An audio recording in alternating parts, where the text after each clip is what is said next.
and we'll go from there. That way we can edit it. And we can start anytime, I guess, huh? Hello, I'm Michael Todd.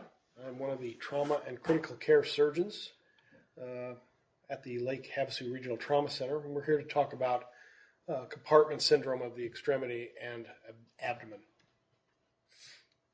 So what is a compartment syndrome?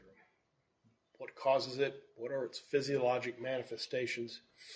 How do we confirm the diagnosis and treatment?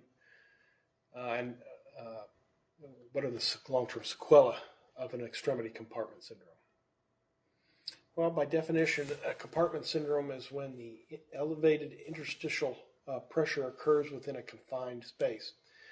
And that leads to decreased local tissue perfusion and ultimately to necrosis within that space. Here's kind of a description of the vicious cycle that's associated with elevated compartment pressure. The pressure increases usually as a result of trauma, but sometimes other problems like revascularization can cause it, increase intercompartmental pressure. And that pressure is then transmitted to the outflow circuits of the compartment and results in venous and lymphatic compression. This increases capillary leak and results in a transfer of R2 anaerobic metabolism and acidosis. This results in free radical formation, which results in arteriolar dilatation, which further increases intracompartmental pressure when combined with outflow compression, and thus in which increased intercompartmental pressure results in more anaerobic metabolism and free radical formation, which leads to increased intercompartmental pressure. So at that point, the pressure increases to a level in which the outflow of the compartment is compromised. It is most commonly seen in the lower extremity from fracture, but may occur in any fascial compartment with multiple etiologies. The initial complaint is pain, and that pain is often out of proportion to the observed physical trauma to the extremity. And early findings of decreased peripheral sensation, as the nerve tissue is very sensitive to ischemia, is often an early finding. So causes can occur as a result of external compression or can be an inside job. The increased pressure can be a result of fracture and its ensuing swelling, hemorrhage, like an expanding hematoma from trauma, or a spontaneous hematoma for over-anticoagulation. It may be as a result of improperly infused fluids into the interstitium as a result of a misplaced vascular catheter. Certainly an electrical burn is famous for its lack of external findings, but internal damage, often contained within a relatively unyielding overlying fascia. And as I stated earlier, internally swelling can occur as a result of reperfusion of a previously ischemic limb, as occurs with acute arterial insufficiency. This is also the mechanism by which snake venom works, and blunt or crush trauma can also cause underlying injury to the tissues that is confined by fascia. As far as external causes, malfunctioning compression devices and tight casts or dressings can cause a compartment syndrome.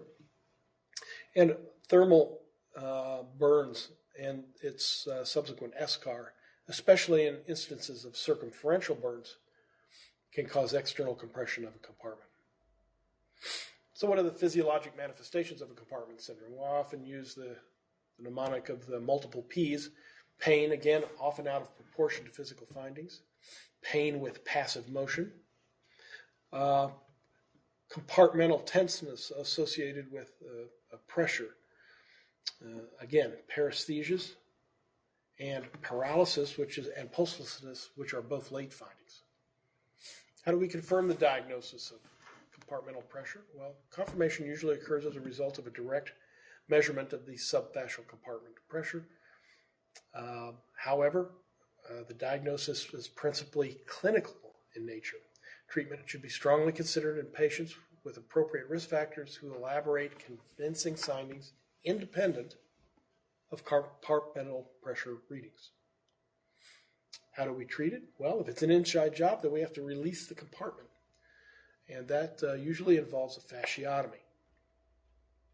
If it's as a result of external compression, oftentimes the pressure can be alleviated by removal of, say, a overly constricting cast or dressing, or in the case of circumferential burn, an eschorotomy. And so you can see here both delineations of compartments of the upper extremity and of the lower extremity. And it's the fasciotomy and release of these compartmental pressures that allows treatment and decompression of the compartments to occur. What are the sequelae? Well, as a result of upper extremity ischemia, the Volkmann's contracture can occur if not adequately and promptly treated. And the other side represents the outcome of a patient who's inadequately and timely decompressed. This patient's been asked to dorsiflex the ankle and toes, and as you can see, that function has occurred properly on the right, but not on the left. It shows a resultant foot drop. Now, another compartment syndrome that has been recently touted in the literature is the abdominal compartment syndrome. We usually don't think of this as being a problem because the fascial coverings of the compartment are not nearly as tense as those of the extremities. But it's been noted and recently evaluated in the literature as a relatively new finding, and possibly an iatrogenic component has also been discovered. So we'll try to talk about what the definition is and its causes. We'll comment a little about the recent increase in recognition. Again, we'll talk, as in the extremity, its physiologic manifestations, and how do we confirm the diagnosis. And then we'll talk about treatment, prevalence, and outcome. So again, intra-abdominal hypertension is an increased intra-abdominal pressure above 12 millimeters of mercury.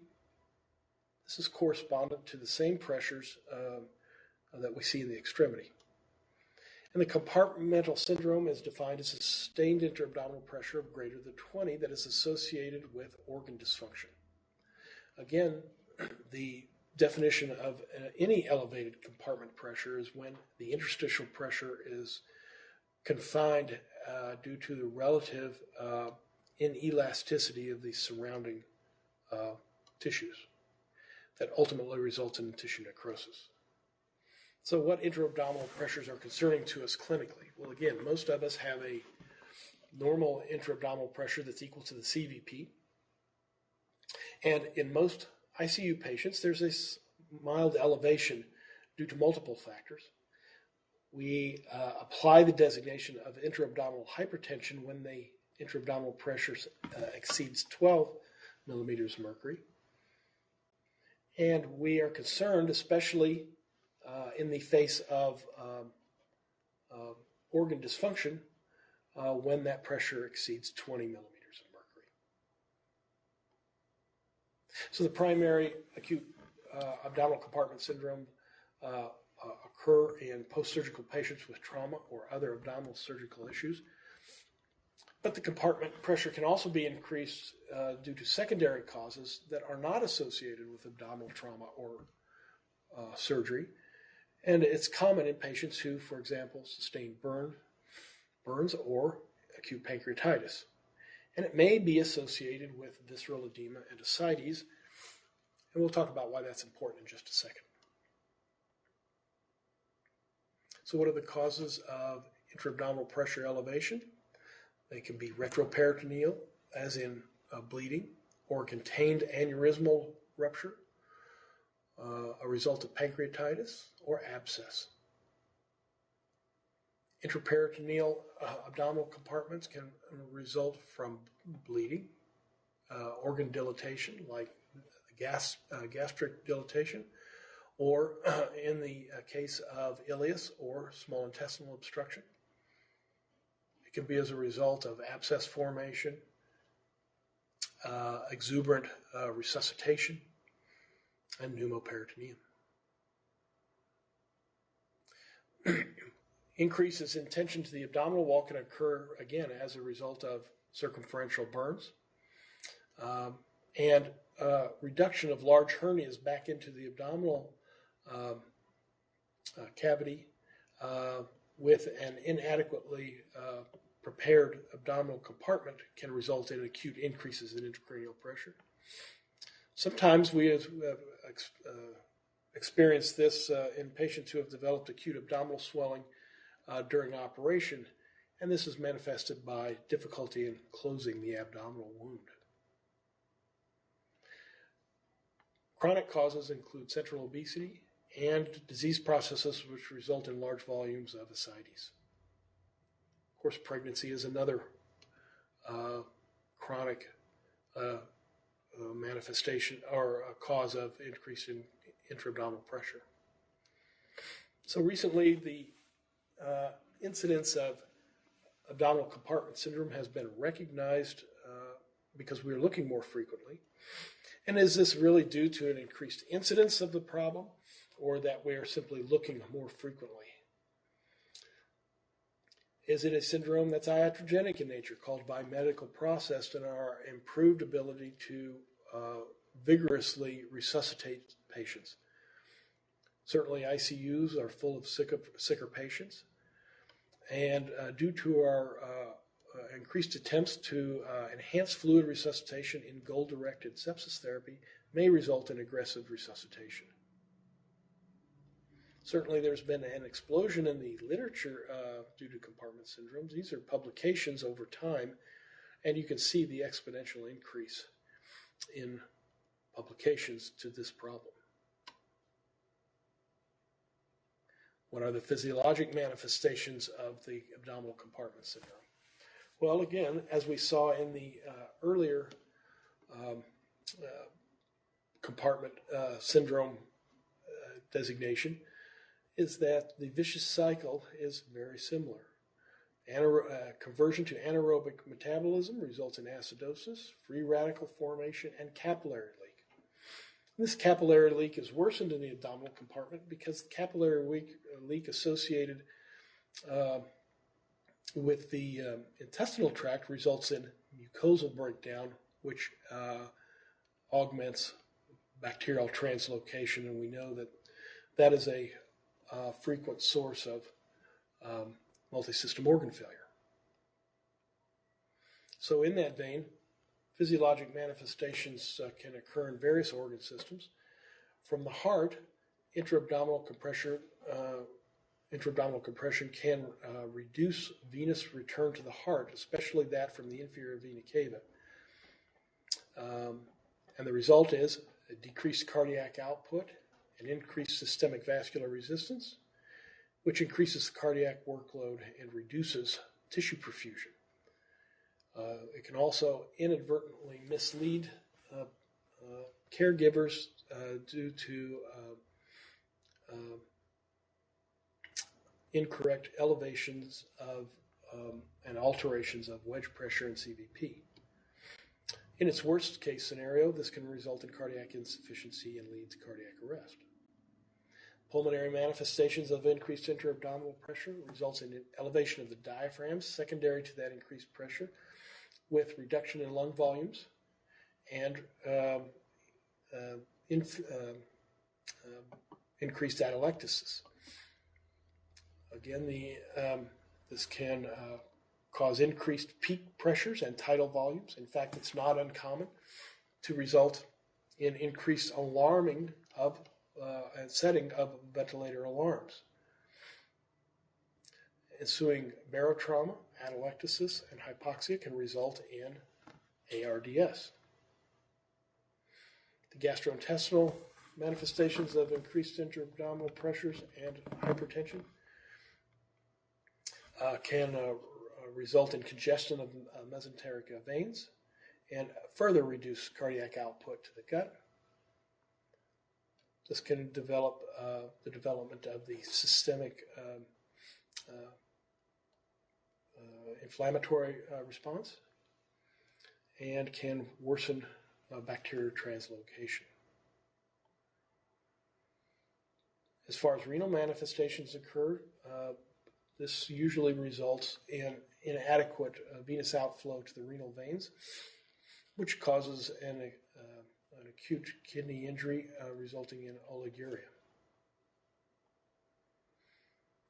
Neurologically, we see that alertness and neurologic function can occur.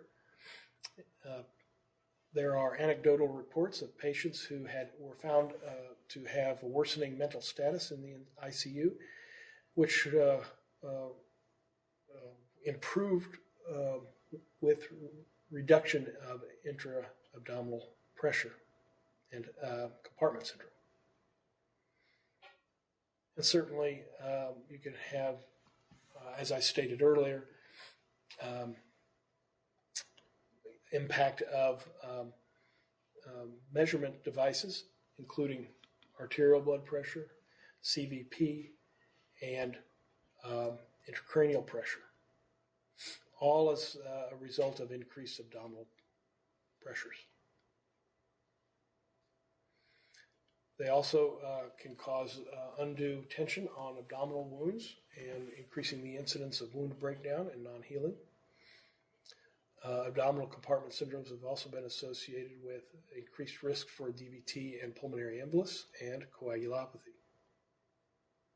How do we confirm the diagnosis? Well, much in the same way that we confirm the diagnosis of a extremity compartment syndrome with the measurement of the compartment pressure, we can measure the intra-abdominal pressure indirectly by measuring the intracavitary pressure of the urinary bladder. Again, the diagnosis is principally clinical nature and strongly suggested by patients with appropriate risk who have neural or have end organ manifestations. So the bladder pressure monitoring through the Foley catheter is the current standard.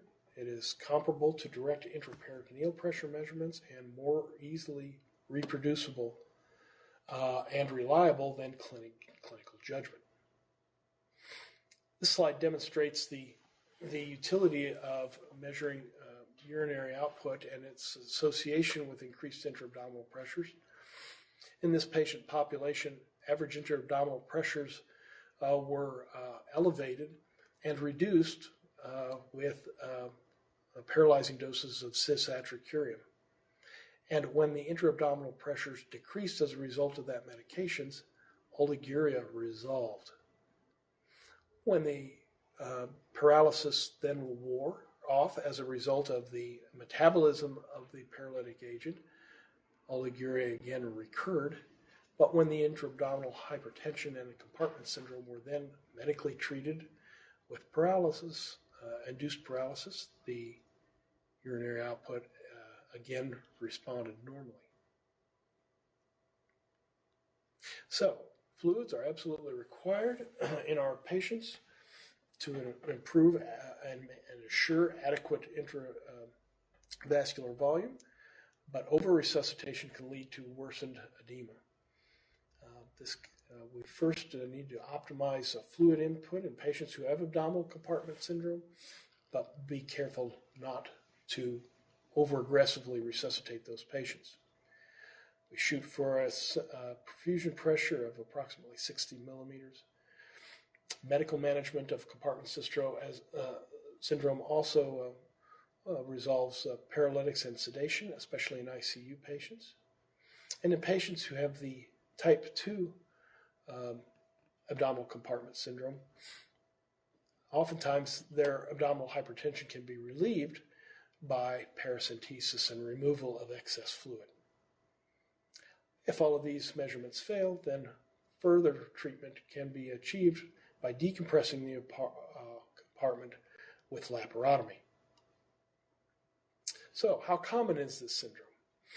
Well, in this study reported in Intensive Care Medicine in 2004, the prevalence of intra-abdominal hypertension was seen in as many as 60% of ICU patients, both split between the medical and surgical ICUs. And that out-and-out suggestion of abdominal compartment syndrome was seen in as many as 10% of ICU patients.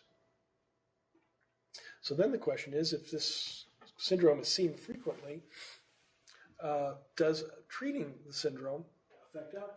And indeed, these subsequent studies confirm that in patients who developed abdominal compartment syndrome as a result of severe pancreatitis, patients with less than 25 millimeters of mercury had no mortality.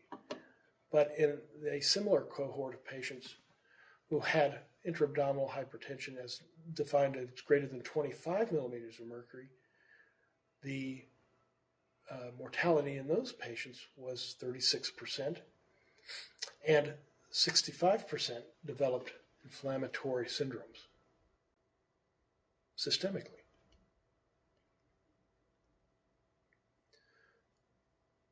Additionally, in another study, 70 patients were monitored for intra-abdominal hypertension of greater than 25 millimeters of mercury. And patients who had fascial closure at the time of the surgery with these measurements, 52% developed intra-abdominal hypertension and almost 40% died. But in the 45 cases in which the abdomen was left open, the mortality was about only 1/4 of that previously recorded, and a much lower incidence of an intra-abdominal hypertension was seen. So what are the points? The clinical signs of intra-abdominal hypertension are unreliable and only show up late in the course. And both of these problems increase morbidity, mortality, and ICU length of stay. So preventative therapy plus early detection can reduce these complications in many patients. And routine monitoring allows for early identification and intervention. These are photographs which are suggestive of the scene that occurs in a patient with a rigid abdomen with abdominal compartment syndrome and the resultant decompressive laparotomy that results in improvement in systemic function. This just goes to show that the compartment syndromes may not be just limited to the extremity in the abdomen. People are often now thinking that these compartments may also manifest examples of compartment syndromes. In patients who develop increased intracranial pressure, the compartment syndrome is treated with mannitol and craniotomy. The manifestation of this internal increased compartment pressure in the chest is defined as tension pneumothorax, and is treated first with release of tension and then definitive chest tube decompression. A similar syndrome can occur in the pericardial space, which results in tamponade and is treated with pericardiocentesis and pericardiotomy. So as a final thought, do not wait for obvious signs before you act. By the time obvious signs have developed, you may have lost your opportunity for medical management. And monitor all high-risk patients in the ICU frequently. Trend intra-abdominal